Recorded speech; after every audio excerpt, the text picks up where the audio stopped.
So, very good morning students. Yesterday we have started the chapter The Mughal Empire.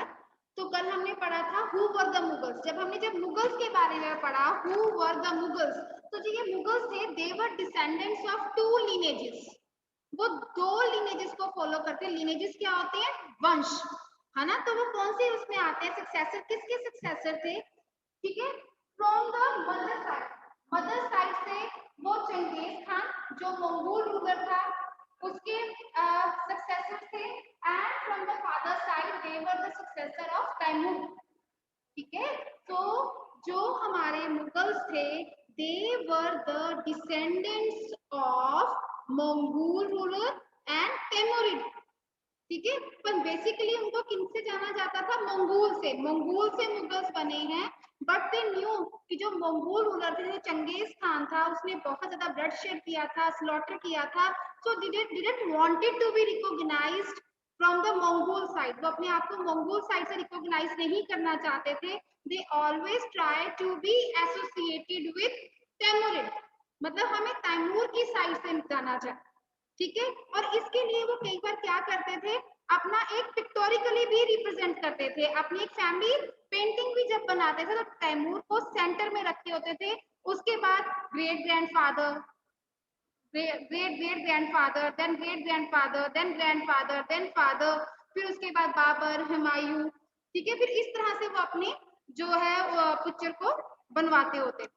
पहले की आज की तरह वहां पे कैमरास तो होते नहीं थे, तो उसको पेंट करवाया जाता था, पेंटिंग बनाई जाती. ठीक है, तो उसके बाद जो हमारा फर्स्ट आता है बाबर. अब जो Mughal empire, who started the Mughal empire? That was started by Babur. कल भी मैंने आपको एक छोटा सा एक फ्रेज सा दिया था, to learn the names of Mughal emperors. कैसे आप लर्न कर सकते हो अर्ली मुगल्स को. जो ये अर्ली मुगल्स थे they were very much popular. इनको हम ग्रेट मुगल्स भी कहते हैं. So who is going to tell me how you can keep it mind in a sequence? कौन सा मुगल एम्परर पहले आया, कौन सा लास्ट में आया? Who is going to tell me? Just let me ask. Okay, Tejas. Ma'am, you have ma'am give us a term Badshah. Badshah. Badshah. Badshah. Okay. Shipra, can you name them? Ma'am, may I? Shipra. Yes, ma'am. Ma'am, first Babar, then Humayun, and then Akbar, then Jahangir, then Shahjahan, and then Aurangzeb. तो जो सबसे पहला जो started the Mughal empire, जिसने हमारे India में Mughal empire को जो एस्टैब्लिश किया, that ruler was Babur. Babur वैसे फरगाना से बिलोंग करता था. उज्बेकिस्तान में है ये, वहां से ये बिलोंग करता था, पर वहां पे भी इतना ज्यादा एस्टैब्लिश नहीं हो पाया. फिर इसने लेटर ऑन इसने काबुल पे अटैक किया, कंधार पे अटैक किया. Then he move towards the Delhi. उसने दिल्ली सुल्तान पे, वहां पे उसको दिल्ली को कैप्चर करना चाहा. At that time who was the ruling dynasty? At that time Lodhi dynasty was. ठीक है, तो लोधी जो डायनेस्टी थी उसमें जो इब्राहिम लोधी था उसके साथ बाबर की लड़ाई हुई थी. That was known as first battle of Panipat 1526. The first battle of Panipat was fought between Ibrahim Lodi and Babur. और अब आपको पता है जब भी कोई किंगडम सेटअप होता है या एम्पायर सेटअप होता है, they try to expand them, है ना. वो अपने मिलिट्री कैंपेन्स करते हैं, वो अदर एरियाज को भी ग्रैब करना चाहते हैं. तो all these Mughal emperors they also led military campaigns. उन्होंने भी कई मिलिट्री कैंपेन्स किए. मराठास थे उस टाइम पे, सिख्स थे उस टाइम पे, नॉर्थ वेस्ट की साइड पे उन्होंने मिलिट्री कैंपेन किए. कुछ ट्राइबल ग्रुप्स थे जैसे अहोम्स थे, गोंड्स थे, जो हम लेटर ऑन हम अपने 7th क्लास की हिस्ट्री के चैप्टर्स में ही पढ़ेंगे कि उस टाइम पे जो मुगल्स थे उन्होंने उनके एरिया पे भी अटैक किया. अब सोचने में आता है ट्राइबल लोगों पे क्यों अटैक किया? Why did Mughals attack on the tribal people? क्योंकि जो ट्राइबल पीपल है mostly they lived in the forested area. अब फॉरेस्टेड एरिया है तो फॉरेस्ट प्रोड्यूस मिलती होगी, एलिफेंट्स हैं, हॉर्सेस हैं, और वैल्यूएबल गुड्स मिलती होंगी. सो और some of the tribal kings were very much powerful also. तो ये जो भी मुगल एम्परर्स हुए हैं, they also led the military campaigns not only within the India but outside the India. जो ये मुगल एम्पायर था, इसका एक्सपेंशन बहुत ज्यादा था, नॉर्थ वेस्ट में भी था, नॉर्थ में भी था, हमारे यहाँ साउथ में भी रहा है इनका एक military campaign. Okay, so the students table 1 on page number 48 and 49, on this page only you have to read। यहाँ पे आपको इनकी मिलिट्री कैंपेन्स के बारे में पता लग जाएगा, and whatever some of the information is given there we will also discuss side by side. जब भी हम मुगल रूलर्स के बारे में पढ़ेंगे तो साथ ही साथ उनके बारे में जो इसमें कुछ लिखा होगा वो भी वहां पे मेंशन होता जाएगा। It's only for the reading purpose. Okay, now so now what we are going to do, Mughal traditions of succession, मतलब एक रूलर के बाद किसको नेक्स्ट रूल दिया जाएगा। so who would get the throne at that time, किसको next ruler बनाया जाएगा, किसको नेक्स्ट एम्परर बनाया जाएगा, तो उसके बारे में अब हम इसमें पढ़ेंगे। Mughal traditions of succession. Yes, Mughal tradition of succession मतलब एक अगर एम्परर है उसके बाद कौन नेक्स्ट रूलर बनेगा। So in this paragraph we are going to learn two terms. अब इसमें टू टर्म्स हमने लर्न करनी है। One is primogeniture, listen attentively, primogeniture, coparcenary, primogeniture and coparcenary. अब प्राइमोजेनिचर क्या है, what do we mean by primogeniture. इसमें क्या होता है कि जो रूल है वो किसको हैंड ओवर किया जाता था, eldest son. Rule was hand over to the eldest son. जैसे अगर आपने रामायण देखी होगी, ठीक है, तो जो राजा दशरथ थे उसके बाद किसको वहां का किंग बनाया गया, लॉर्ड रामा को, because he was the eldest सन।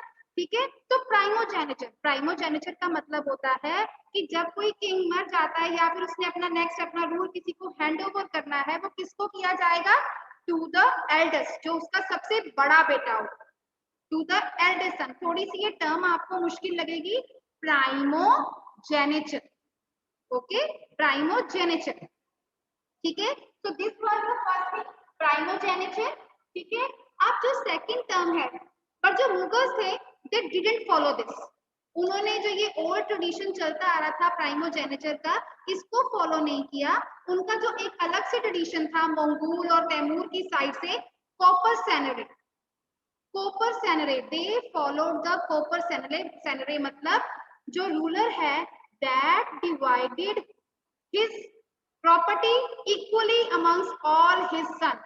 जो भी उसका किंगडम है, जो भी उसका एम्पायर है, वो अपने सभी बच्चों में बराबर बांट देता है, डिवीजन। ठीक है, तो you can also underline this in your book. Coparcenary क्या है, division of inheritance amongst all the sons, सभी बच्चों में वो बराबर बांट दिया जाता है। Whatever the ruler was having, ruler के पास कुछ भी था, what was he was having, वो अपने सभी बच्चों में वो बराबर बांट देता है। प्राइमोजेनिचर में किसको मिलता है, एल्डेस्ट सन। प्राइमोजेनिचर में किसको मिलता है, एल्डेस्ट सन। पर यहाँ पे क्या है, डिवाइडेड इनटू ऑल सन्स, सभी को बांट दिया जाता है। Primogeniture given only to the eldest son. ठीक है, जो नेक्स्ट रूलर होगा वो एल्डेस्ट सन बन जाएगा। पर कॉपर सेनरी में क्या है, वहां पे जितने भी उस रूलर के बच्चे हैं उसको इक्वली डिस्ट्रीब्यूट कर दिया जाएगा, इक्वली डिवाइड कर दिया जाएगा। ठीक है, अब कहने को तो कहते हैं कि जो ये मुगल्स थे दे फॉलोड दिस कॉपर सेनरी। कहा जाता है कि दे डिडंट फॉलो द प्राइमोजेनिचर। उनके जो जैसे बाबर है, हुमायूं है, उसने अपने सभी बच्चों में इक्वली डिस्ट्रीब्यूट कर दिया उस चीज पे। बट यहाँ पे अगर बात आती है, there was a problem in that, इस चीज में एक प्रॉब्लम भी है। अगर आपने कभी स्टोरीज पढ़ी हो या कुछ मतलब हो, आपको पता है कि जो औरंगजेब थे, औरंगजेब ने अपने ही फादर को इम्प्रिजन कर दिया था और अपने भाइयों को मरवा दिया था, because he wanted to be sit on the throne, because he wanted to be become the next ruler. मतलब अपने फायदे के लिए वो दूसरों को, अपने भाइयों को मरवा भी देते थे, उनपे अटैक भी कर देते थे। कहने को फादर ने अपनी सारी प्रॉपर्टी, सारा जो उसका जो एरिया था अपने बच्चों में बराबर बराबर बांट दिया, बट हो सकता है उन बच्चों में आपस में ना बने। सब everyone try to be prove more stronger, more powerful than other. ठीक है, so in this system some problems were also there. ठीक है, तो इसका सबसे बेस्ट एग्जांपल आता है औरंगजेब। औरंगजेब ने अपने फादर को भी इम्प्रिजन कर लिया था, इवन उसने अपने तीनों भाइयों को भी मार दिया था, because he wanted to sit on the throne. वो नेक्स्ट रूलर बनना चाहता था। And who is going to tell me कि औरंगजेब के फादर कौन थे? अभी मैंने बताया, मैंने फादर ऑफ औरंगजेब सहजवीर। शाहजहां। Very good, Shah Jahan. बेटा अब देखो, बाबर था, बाबर के बाद हुमायूं, हुमायूं के बाद अकबर। ये नहीं कि इनके एक एक ही सन हुए, इनके और भी बच्चे थे, पर उनमें से जो कैपेबल था, जैसे अकबर है, अकबर को रूलर बनाया गया, तो क्या उसके ब्रदर्स के बीच में कॉन्फ्लिक्ट नहीं हुआ होगा? जब हुमायूं को रूलर बनाया गया तो तब वो ब्रदर्स के बीच में कॉन्फ्लिक्ट नहीं हुआ होगा। कहने को दे फॉलोड द कॉपर्सनरी। कहा जाता है कि वो प्राइमोजेनिचर को नहीं फॉलो करते थे, but somewhere how there were problems. ठीक है, तो जो वहां पे रूलिंग फादर होता था, कई बार उसको इस तरह की प्रॉब्लम्स फेस करनी पड़ती थी। जो उसके खुद के बच्चे हैं, दे रिबेल्ड अगेंस्ट देम, उनके अगेंस्ट हो जाते थे। जैसे जो सलीम था, ठीक है, जिसको हम लेटर ऑन जहांगीर के नाम से जानते हैं, वो भी अकबर के अगेंस्ट हो गए थे। ठीक है, जो शाहजहां थे वो भी अपने फादर के अगेंस्ट हो गए थे। इवन जो उनकी मदर थी नूरजहां, उन्होंने उसको सप्रेस करने की काफी कोशिश की, but she was not so much successful at all. तो इस तरह की problems they faced at that time. So till here if anyone is having any query.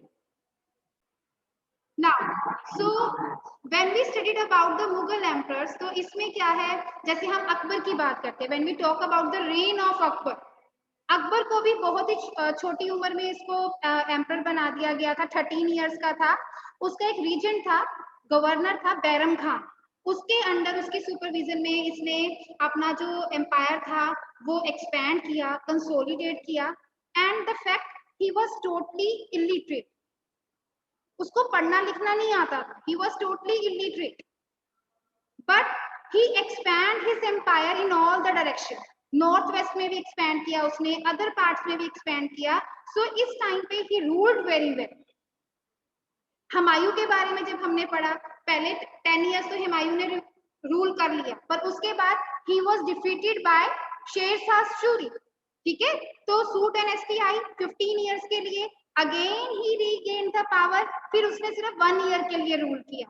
तो these rulers were very much powerful and successful, that's why we call these 6 Mughal rulers as great kings। ये great rulers हैं 6 के 6। बाद वाले rulers भी थे, but they were not as much as capable than these 6। अब हम जो नेक्स्ट टॉपिक पढ़ेंगे, that was, so that topic is Mughal relations with the other rulers। अब ये मैंने आपको बताया कि जो मुगल्स थे, इन्होंने कई मिलिट्री कैंपेन्स किए, मिलिट्री एक्सपेडिशंस की। ठीक है, अब जो एक पावरफुल रूलर होता है, वो अपनी पावर को शो करने के लिए दूसरे रूलर पे अटैक करता है और उसके एरिया को अपने अंडर ले लेता है।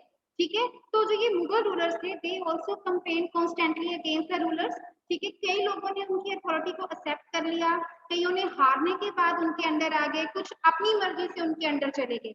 अब बेटा, जब आपको लगता है ना कि आपसे भी कोई पावरफुल है, तो आप अपनी मर्जी से कह देते हो कि आई एम अज्यूमिंग कि that you are much powerful than me, तो मैं आपको मतलब अपने से ऊपर मान लेता हूँ, तो आप मेरे पे अटैक मत करो।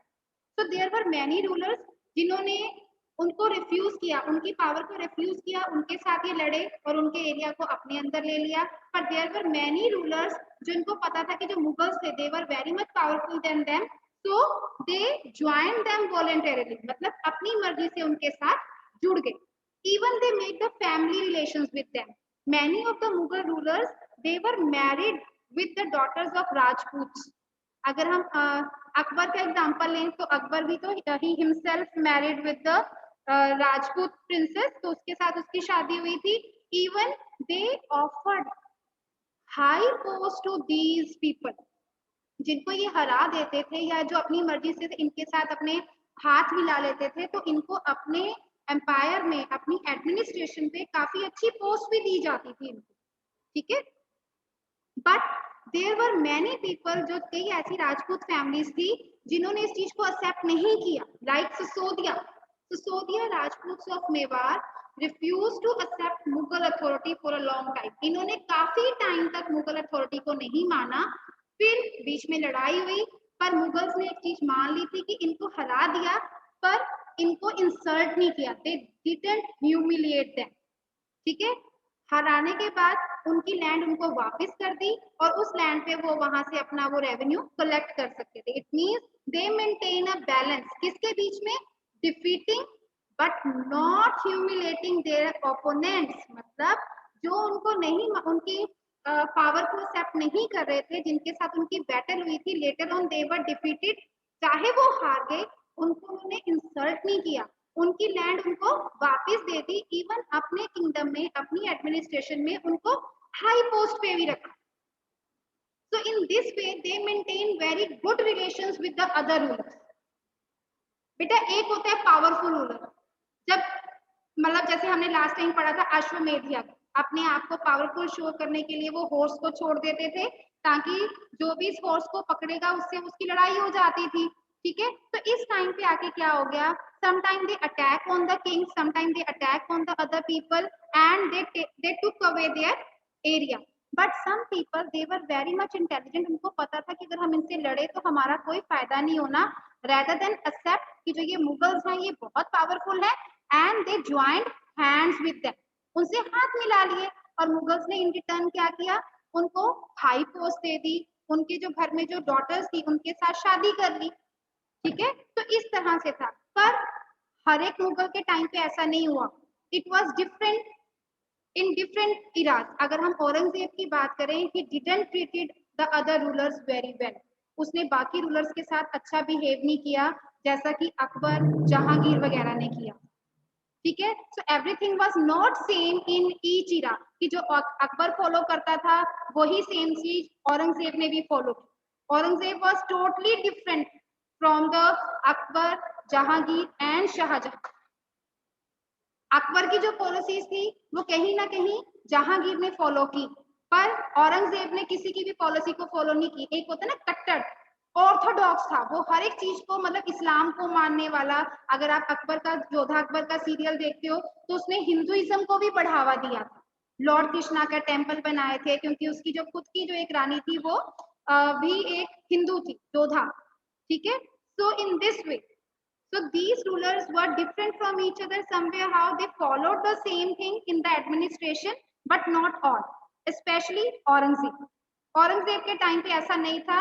That's why he faced a lot of rebellion. उसके अगेंस्ट बहुत सारे रूलर्स हो गए थे क्योंकि उसके दूसरे रूलर्स के साथ अच्छे रिलेशंस नहीं बन पाए. So many people went against him. Aurangzeb के टाइम पे सिक्स को लेके बहुत प्रॉब्लम हुई थी, उनके साथ भी उसकी लड़ाई चलती रही थी. So that we will also study in this class in later near other chapter. So till here, if anyone is having any doubt.